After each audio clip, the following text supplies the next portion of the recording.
Cashflow Diary Podcast, episode 453. Welcome to yet another exciting episode of the Cashflow Diary Podcast, the podcast that teaches you insider tips, tactics, and strategies for creating leverage streams of cash flow into your life. Learn from top-performing entrepreneurs, business owners, investors, and thought leaders from across the globe as they share their secrets to success.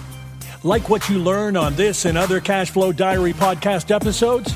Go to learninvestingnow.com and sign up to receive powerful tips and information that will help you succeed as an entrepreneur and investor. Now, here's your host, investor, entrepreneur, business owner, educator, speaker, author, and master facilitator of Robert Kiyosaki's cash flow game, Jay Massey. All right, ladies and gentlemen, welcome to another episode of the Cashflow Diary Podcast. I'm your host, Jay Massey, and I'm glad that you are here today because I've said it before, and I'm going to say it again. Where there is chaos, there is cash flow. Just in case you missed it, where there's chaos, there is cash flow.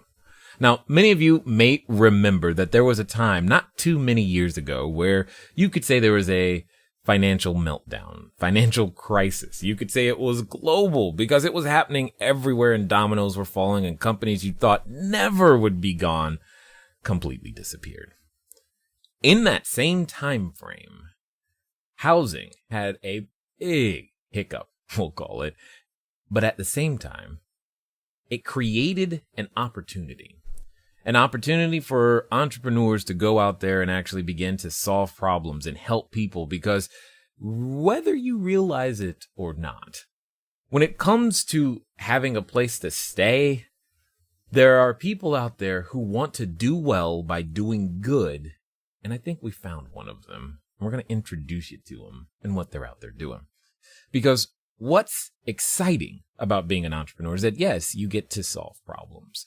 But when you can come up with an idea that solves problems from multiple different angles, you truly have found something unique.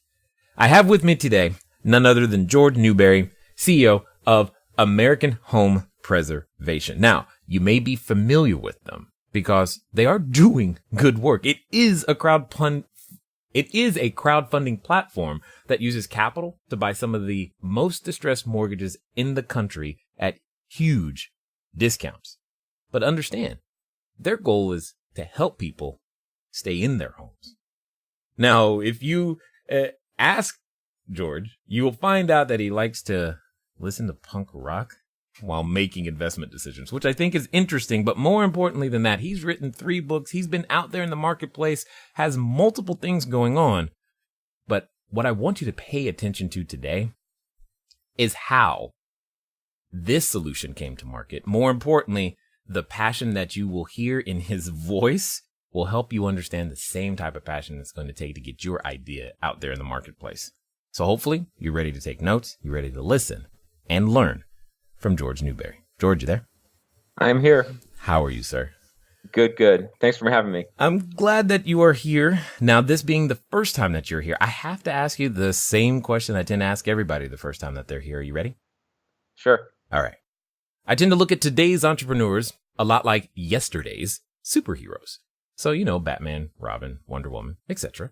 And I think entrepreneurs and superheroes have a ton of things in common. For example, as an entrepreneur, I can occasionally imagine myself flying around town, possibly dressed up in a cape and tights, saving people using my product or service. But also, like a superhero, an entrepreneur has a beginning. So, for example, let's take Spider-Man. If you think about Spider-Man for a moment, there was a time where he was just a kid, going to school, trying to get good grades, taking some photos for the newspaper to make sure he had a little bit of pizza money, and maybe could take a girl out every now and again. Then one day, he gets bit by a spider and discovers he has a newfound superhuman ability, and he gets to choose whether he's going to use it for good or evil. So my question to you is, before your book, Burn Zones, before Debt Cleanse, before all the things that you've done, before AHP, before everything that we know you for today, what we want to know is, who is George Newberry? Well, That's quite a question. So very much an entrepreneur. Mm-hmm. I actually dropped out of high school, not because I just found it unchallenging. I wanted to start a business, and I started a record company for my parents' garage, and I had a lot of, this is early 80s, Southern California, and a lot of great punk music going on. So what I did was I just called up bands and say, hey, I'd like to do a record with you. And I worked as a busboy, and I'd use the money that I saved because I could save everything because I lived at home. And I'd use that money to buy recording time and then pay for pressing these records. And that's how we started the record company, and put out 7 or 8 records. And that was, I've been an entrepreneur really all my life, and it's been I get an idea, a concept, and then, I put all my effort, drive, and focus into achieving that. And I have to say, a weakness is sometimes I achieve it and then I get kind of bored and the challenge is gone, and then I move on to something else, which I've recognized that as I've gotten older. And with our current company, we're going on a 10-year anniversary next year. So this is probably the longest time I've actually stayed on one single project. Because otherwise, and another weakness is historically I have not, I think I'm a very good entrepreneur, but a very bad manager. I'm not a team builder. I'm not, I judge myself by by my output. So if I work for 20 hours and get, an immense amount of work done, I feel, oh, that feels good. But, what about I have 21 employees, and I really need to bring the best out of them. And I have to say, I'm not the best at that. And actually, as this company's grown, which right now we've become, we've hit some good financial milestones. And actually, in the next few months, we're bringing in a management team, a new CEO. I'll still be involved, but I need someone who can really build the team. And that's something that, so, back to who I am. I'm the entrepreneur. I'm not the manager. And I think, first time in my life that I've actually seen a project all the way through to the point where, hey, this is I've laid a good base for someone, a team to come in and really take this company to American homeowner preservation to another level, and I think it's ready to do that.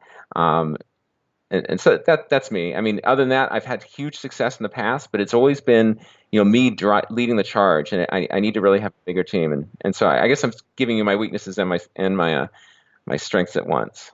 Well, what I was going to say, because I find this to be interesting, is you possess a higher amount of self-awareness, and I think that's a good thing, because I think a lot of us out there in the marketplace, we need to understand, here's where I'm strong. This is what I can do. And while, I know that these other things are necessary, I just shouldn't be the one in charge of them. And being able to understand the difference of what position we should be playing on the team, I think is absolutely critical for entrepreneurs to be successful. But what I'm interested to understand right now is, you said record label. And I'm just like, okay, hold on. He's producing records. I can tell you that of the things that I thought you were going to start with, that was definitely not on my list. So I really got to know, how do we go from records to AHP? Because sure. There seems there's got to be a connection. It's going to be a fun story. Yeah. So punk rock record label out of my parents' garage. Did that for a few years. Then I said, hey, then the '84 Olympics happened. I said, hey, I want to be a bike racer. And so I bought a bike and I bought all the books you could about bike racing. And, within a couple months, I was training 500 miles a week. And it took me a while, but eventually I became very competitive and was actually in the Olympic trials in '88. Competed at a very high level, did it for a living for several years. But once I got to about age 25, I said, hey, I'm not making that much money. The best racers in the U.S. do not make that much money. I need to find a real job. And one of my teammates' girlfriends was a loan officer. And so she kind of coached me into getting my real estate license. And then actually she was promoted and I got her job.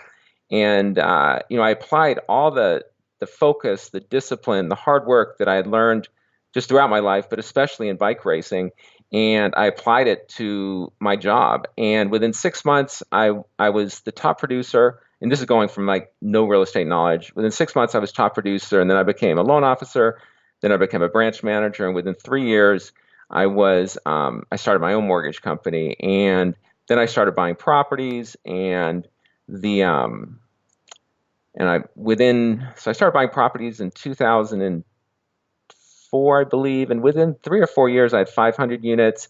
Then I started buying out of town, and I got up, over by 2000 and within 10 years of buying my first property, I had 4,000 units across the country. And, it was just all that hard work, just pouring everything into it. And my challenge though, I was generally, even when I made a mistake, I would usually try and make it work out okay, because I'd work so hard and try to find a solution.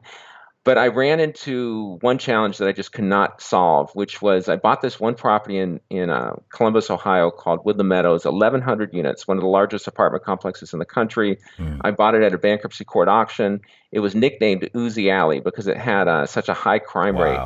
Yeah, it was an odd situation. It was backed into the highest income neighborhood in the city of Columbus, Ohio, but it was low to moderate income housing, and this huge, massive 54-acre complex. And so I turned it around, though. I moved in, which became my kind of calling card. People would be, and eventually by the time I was at Woodland Meadows, the media was all over it. Hey, this guy just bought the property and he's moving into Uzi Alley. I mean, it was kind of funny. It made headlines. And everyone thought it was very admirable. I have to tell you, though, the real reason I did it, I was cheap, and I still am. But I did not want to rent. I say, hey, I have 1,100 units, and there's a decent apartment already in the management building. I'm just going to live there, and that's why I did it. Was really to save on money and just pour all my money into my endeavors. But that property, that 1,100 unit property, got hit by an ice storm in 2004 on Christmas Eve. It was the largest federally declared disaster in Ohio history, and it just devastated this property. And it triggered this crazy series of events where over the next 2 years, I lost everything and ended up $26 million in debt. And so basically, all that run up, that over a decade of hard work and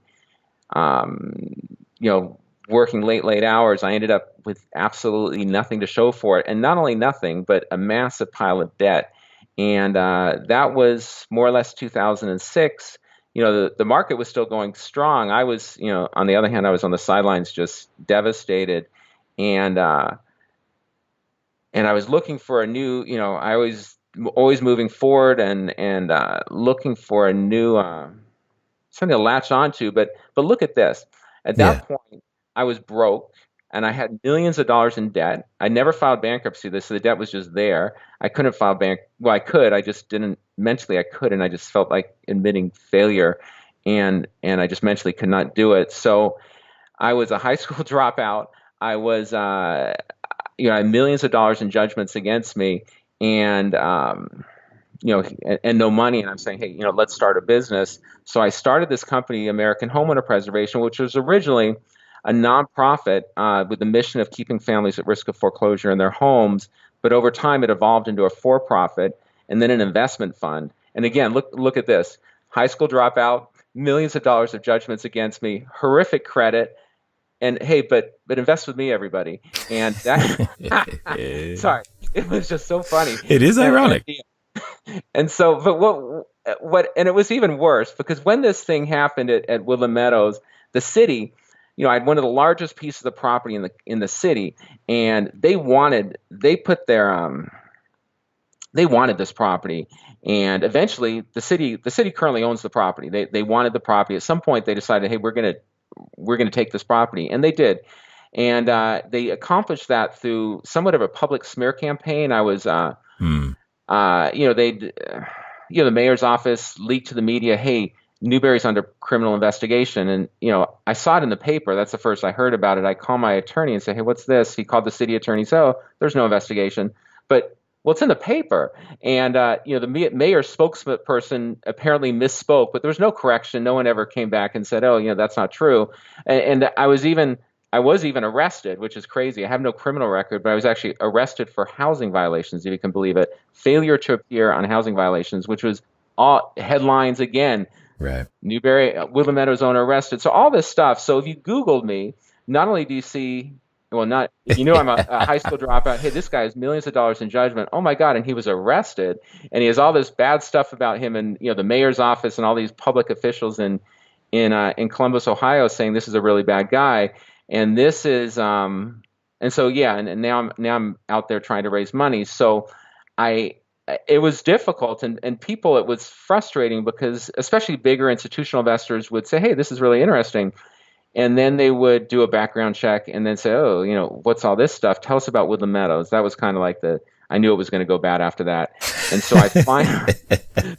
so I'd write these explanation letters saying, yeah, well, here's what happened. And I'd address each thing in the media. And finally I said, I'm never going to get over this unless I write a book. So I wrote a book. And it gave my side of what happened. It really gave the truth of what happened. And so it kind of offset all the stuff that was in the media and in Google searches. And I learned from President Obama. Obama, before he ran for president, wrote a book. And in there, he shared that he experimented with cocaine in college. And that that way there was no Republican could go, hey, this guy experimented with cocaine. He'd say, well, that's my book. I already told everybody. So he kind of beat everyone to the punch. So I said, okay, everything bad that ever happened to me, everything bad that's I shared the good stuff too, but most importantly, everything bad, I put it in the book, and I said, okay, this is what happened, and this is the full facts. There's no slant here. This is what happened, and I'll tell you, and it wasn't only. It ended up succeeding in its result of sharing what really happened and kind of getting investors not only comfortable, but some investors saying, oh my goodness, people come up to me after I speak or whatnot and say, wow, I read your book. It's, I was really inspired by it. I see that, I also failed maybe on, in different level, and it's given me, hope or inspiration. But also for me, probably the one that benefited the most was me. When I wrote that, it was the first time I looked back at that period and saw, kind of relived everything that happened, saw the mistakes that I made. Although I certainly believe that the city has dirty hands in this, and other parties do. I made a lot of mistakes. I was in a situation I had never been in before, and looking back, I think, God, if I only did this at this point or that at that point, then I would have emerged with a better outcome. But nevertheless, what happened, and as I look back, there were times that I laughed, there were times that I cried, and it was very therapeutic. And I'm telling you, it's kind of cool because people tell me that they'll read the book and say, oh, this part really had me laughing, or I was really crying at this part. It comes through in the book, right. And you can, you live it with me, and so, as I've, years pass, it's gotten better, and AHP has continued to grow. I think the book, just getting that past behind me and acknowledging what happened, but not saying, what I don't want to be judged is by, the worst thing that happened to me. Judge me on the good and the bad. And it's in the book. So that is what's happened, and it's grown. What's cool about American homeowner preservation is that when we started, I had this massive pile of debt, and it was 2008 when we started, and that was when the housing crisis began, and people were starting getting kicked out of their homes, couldn't afford their mortgages, things were severely underwater, and the thought was, can I share what I've learned as a debtor and with all these other families and come up with a solution to help keep them in their homes? And the company's evolved into an investment fund which purchases delinquent mortgages from banks at huge discounts, predominantly in low to moderate income neighborhoods across the country. And then we work with those families to keep them in their homes by sharing some of the discount with them. And if they don't want to stay, or it's vacant already, then we track them down. We offer them cash for a deed in lieu, and we try to get that vacant property back into service. So we're fulfilling a social mission, but we're also generating fantastic returns because we can buy these with good at these big discounts that some of the discount can go to the family. Some of the discount goes to our investors in the form of returns. So it's really it's continued to be a great model. It's something that's evolved. And people will ask me, well, hey, the financial crisis was 10 years ago. Is this are there still really many foreclosures? And that's a fair question. But I'll tell you, in the low to moderate income neighborhoods, it's still a crisis. 1 in 2 homeowners in low to moderate income neighborhoods with home values of under 50,000 are more than 25% underwater, and that's the second quarter of 2017. So it's still an epidemic. It's not so much in the suburbs and the higher, more affluent areas, but these low to moderate income neighborhoods, it's a crisis that's nowhere near solved, and we're trying to do our part towards solving it. As I listen to you, some of the things that come to my mind, because what I admire, because I can understand this position, and I want to hear your thoughts on it, because I know many people who consider and may actually file bankruptcy for significantly less than 26 million? So 26 million. They were nowhere near 26 million, and they go, I just can't do it. I'm going to file bankruptcy. What I'm curious to know is, what lesson did you learn by not filing bankruptcy? Hello there, entrepreneur. This is Jay Massey, and what I want to say to you is that the number one mistake that I have ever made in business, number one, has been waiting too long to do the books, waiting too long to get the bookkeepers, the accountants, the CPAs, the CFOs involved, and I don't want you to make that same mistake. That mistake cost me over 6 figures, and now for a significant discount, you have the ability to get your books together using FreshBooks. So what I want you to do is I want you to go over to gofreshbooks.com/cashflowdiary. Again, that's gofreshbooks.com/cashflowdiary. FreshBooks is the easy to use software designed to help you, the small business owner, the freelancer, get organized and save time on invoicing, getting paid faster, keeping those books in order so that it becomes a bonus for you to do your taxes as opposed to a burden. Go over to gofreshbooks.com/cashflowdiary and get started today. And now let's get back to the rest of the story. I mean, it would have been maybe easier because I'd have just filed and it would have been done. But what I learned, people I think file bankruptcy because they're looking for, it seems like a solution. And hey, I've done something that's now addressing this crisis and this uncertainty. I think that's the biggest thing that hangs over people's minds when they're overwhelmed with debt is uncertainty. Like, is someone going to take my house tomorrow? Is someone going to take my car tomorrow? Are they going to levy my bank? Are they going to garnish my wages? What's going to happen? And it's pretty unpredictable. So that's a fair, and most people aren't well educated on what happens because they just don't know. And intently it's opaque. But the reality is debtors have a ton of rights, and the rights are equal to that of a creditor. So just because Chase Bank says, hey, we gave you a credit card with $10,000 limit, you charged it all up, and now you lost your job and you can't pay, you got to pay this the $10,000. Well, that's not necessarily true. You may have. I'm not disputing that you charge up to $10,000, but do they have all the documents to prove that you owe them the $10,000? If they were to sue you, are they suing you for $10,122? Do they have a life of loan pay history that shows that you owe that exact amount, or is it $1 more or $1 less? If it's $1 more or $1 less, they're going to have to start and refile. So there's a lot of rights that, as you get into mortgages or student loans, there's a lot of rights which debtors just don't exert. And so actually, my biggest lesson I learned from this was in a matter in Missouri when a creditor was pursuing me for, it was $5.3 million. And they made a mistake. And, first I thought, I'm in big trouble on this. And then I was running that night trying to relieve some stress. And I thought, wait, they can't do that. They made a little mistake. And I called my attorney the next day and said, hey, you're right. And so we went to court and we sued the creditor. And the judge said, they're right. Creditor, you lose. you lose this $5.3 million. You can't pursue him anymore for it. And so the creditor, of course, appealed, and it went to the Missouri Court of Appeals, which found unanimously that the creditor's attorney had inadvertently extinguished over $5 million in debt. So kind of cool. And then I thought, well, if this creditor did it, which is a big lender, a national lender, I said, what about my other creditors? So that's when I started going through like these other lenders and starting seeing, well, what mistakes did they make? And it was fascinating to see. And it could be big banks, it could be Chase Bank, Bank of America, KeyBank. Routinely, they're making these tiny little errors, or sometimes they're significant, but lots of times they're clerical errors or whatnot, and things like that, or they can't find documents, or they're missing documents.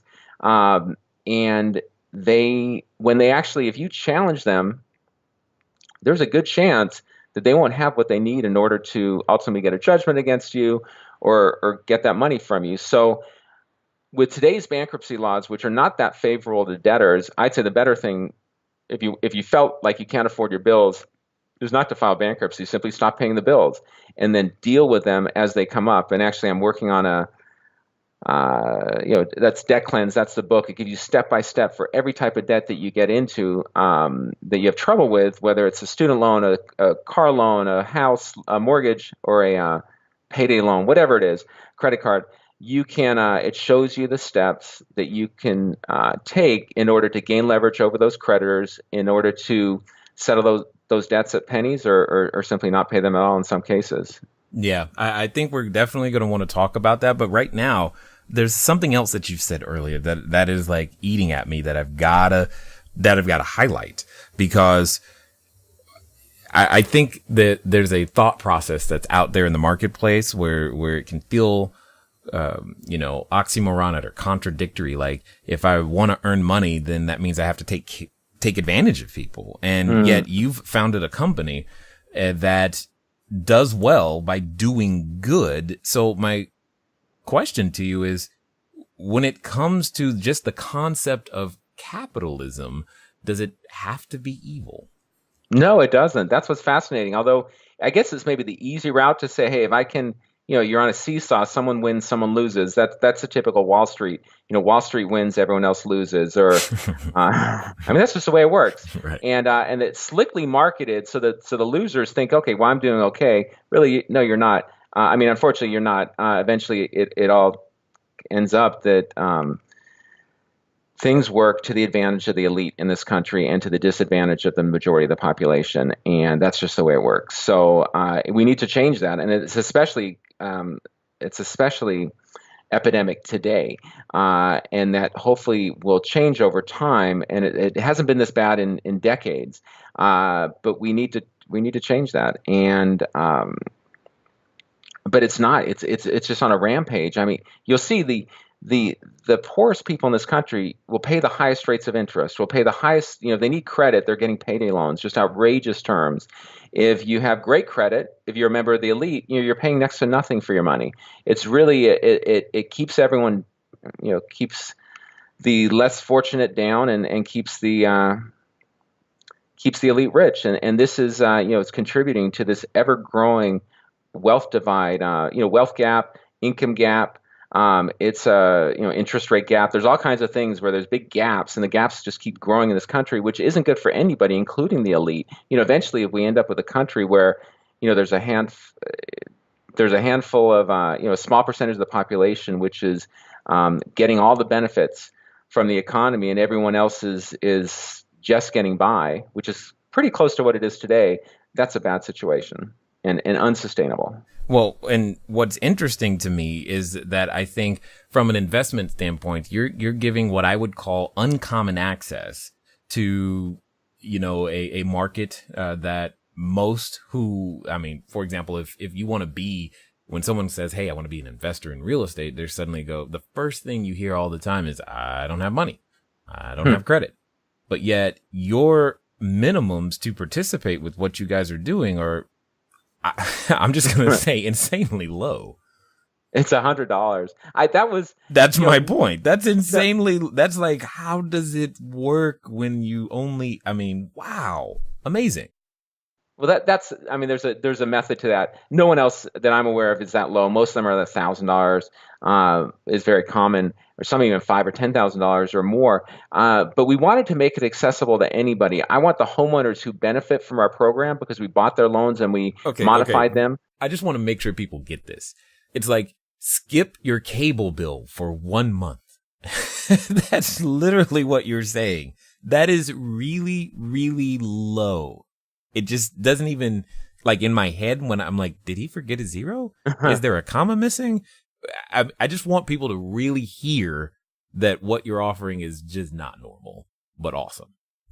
I appreciate it. No, so to be clear, it's $100. So someone can invest with a minimum investment of $100. And what I think is fabulous about the setup is that the person who invests $100,000, the person that invests $1 million, or the person that invests $100, they all get the same terms. There's not like, hey, if you invest $1 million, you get more, but that's common.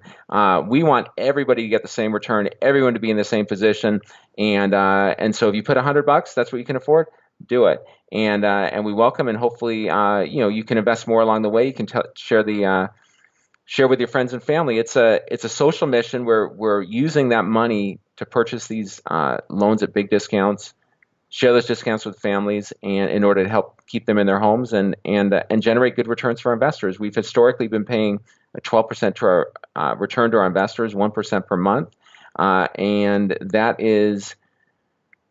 It works, and to your point, and it's not. No one's losing. I mean, you can make the argument that the banks are losing, and they deserve it. But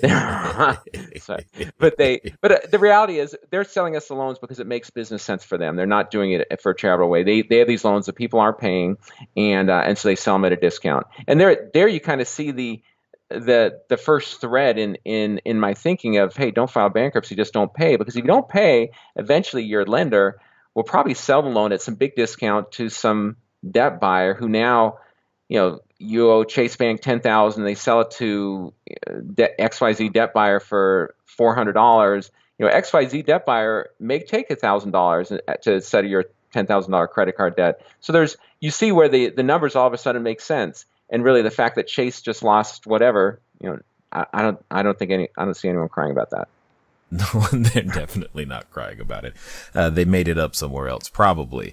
Sure. No, at the end of the day, though, when it comes down to it, you said everybody wins, and that's very, very true. And I just want to make sure that people understand. It's like you're solving so many problems all at once. On one hand, you've got the person who needs a place to stay, and you're helping them do that. You have the investor who has money as low as $100, who has a need for that $100 to grow. And then in the middle, you've got people who need jobs, and you're providing all of those too. And in one concept, one idea has such an impact across so many different, verticals and help so many different people with just one transaction.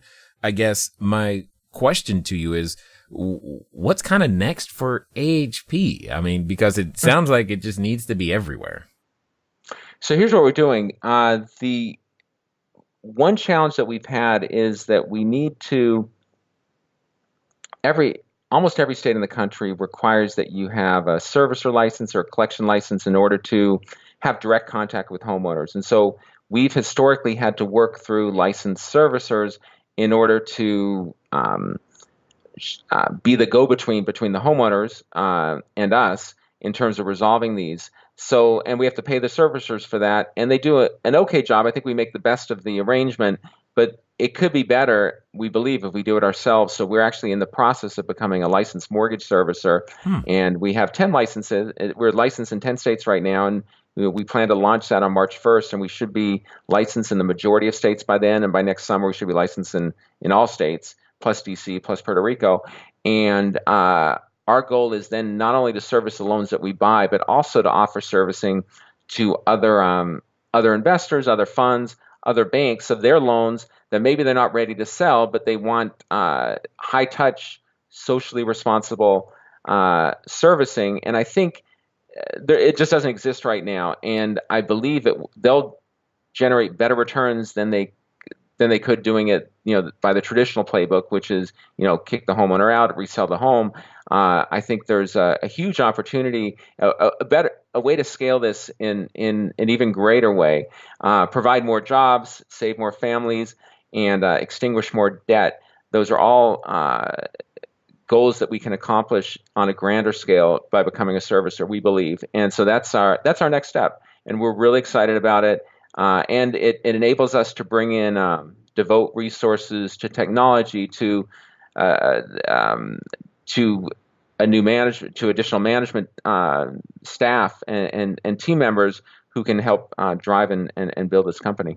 Yeah, totally makes sense. So for those that have listened this far, those that are enjoying the story and probably want to find out more about what you guys are up to, what you're doing, what's going to be the best way for them to catch up with you?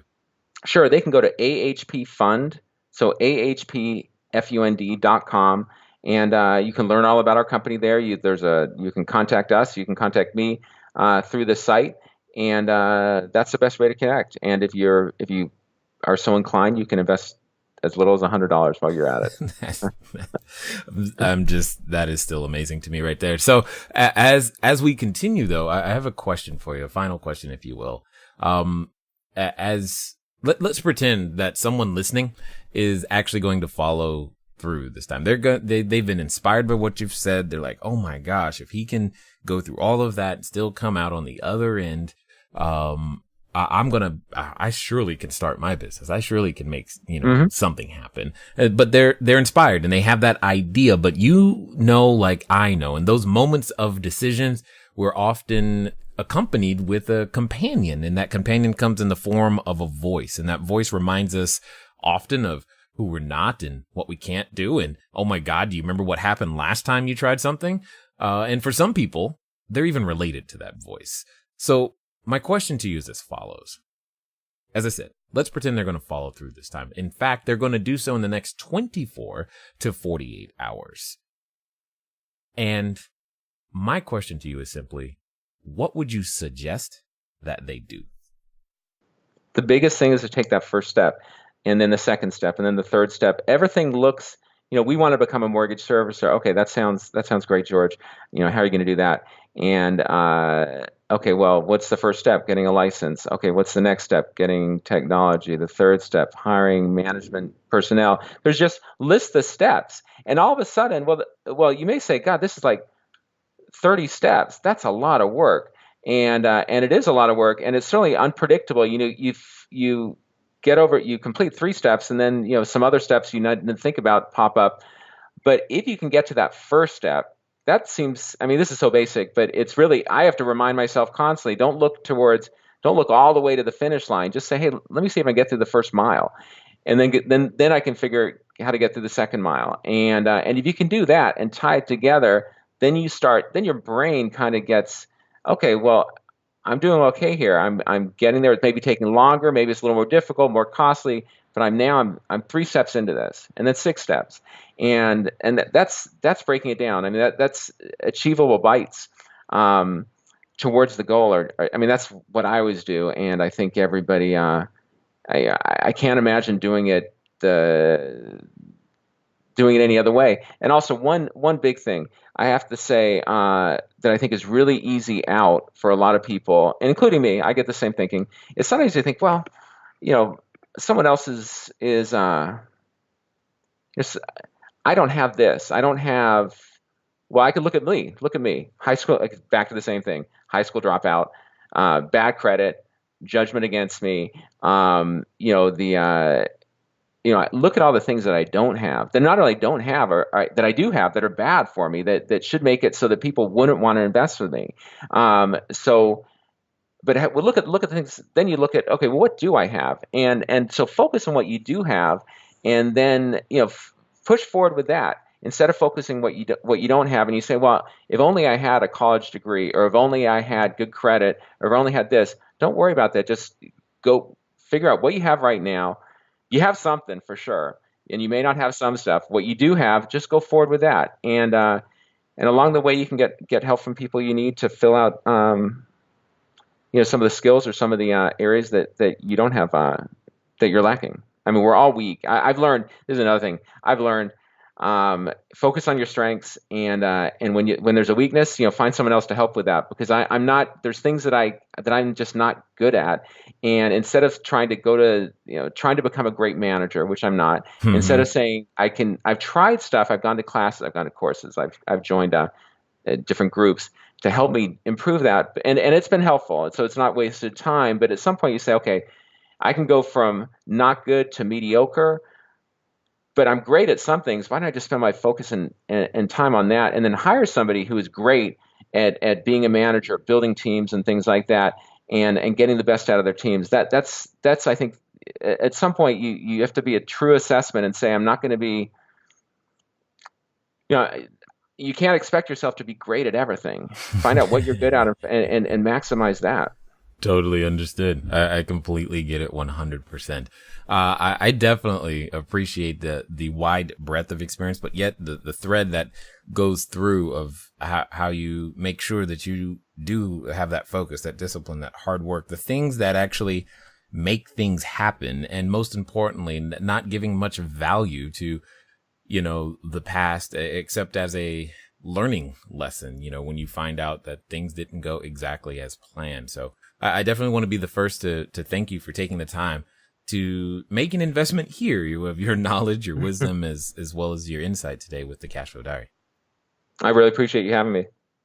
All right, ladies and gentlemen, you know what time it is. It's time for you to move at the speed of instruction. What does that mean today? That means AHPfund.com. Why? It's $100. That's insane. And you heard the same thing you're like, oh my gosh, 12%, all of these things. You have actionable steps. You have something that you can do. You have an understanding that just because a few things have not gone the way that you originally intended, that is not the end of your story. In fact, I would say it's the next building block. Ladies and gentlemen, it's been fun talking to you today. I look forward to talking to you soon. Until next time.